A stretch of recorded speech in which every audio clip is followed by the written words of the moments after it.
On 12 August this year, the Geneva Conventions turned 70. Around Australia, the Australian Red Cross held numerous commemorations to mark such an important occasion. The Geneva Conventions and their additional protocols are one of the greatest humanitarian achievements of the last century. They enshrine legal limits in times of war and have saved countless civilians and combatants who have ceased to take part in hostilities. As International Committee of the Red Cross President Peter Maurer said, "The world has universally agreed that even in times of war, humanity must prevail." It's an absolute truth that we would be worse off without the Geneva Conventions, but they need better support, more powerful advocates and a spirit of innovation to charter new ways to protect people in today's rapidly changing world. There is no time in history when the laws of war have been so important.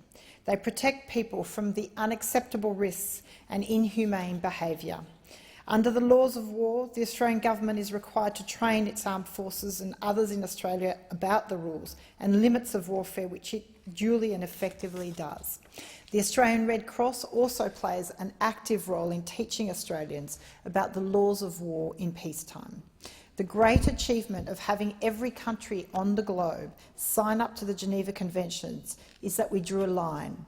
We created a baseline for behaviour in conflict, which might otherwise descend beyond the requirements of military necessity to inhumane levels of barbarism. These laws prohibit the deliberate targeting of civilians, the destruction of schools, hospitals, religious and cultural sites, the use of child soldiers, the rape of women and girls, and the torture of prisoners. People and fighters who find themselves in situations of armed conflict are entitled to rely on this safety net. They're entitled to medical attention, to food, water and shelter. They're entitled to maintain contact with their loved ones and to be cared for as human beings. War is no excuse for deliberate violations of human dignity. The existence of these legal limits is sadly not enough to keep citizens safe. The Australian government should be seeking to mitigate the impacts of conflicts and to punish those who commit war crimes. We must show leadership. The Australian government needs to step up and take responsibility for those Australians involved in the conflict in Syria and treat those no longer taking part in hostilities humanely and in accordance with international humanitarian law, and ensure they face the full force of Australian law where appropriate. And this includes the detainees or foreign fighters and members of their family, especially innocent children caught up in the conflict.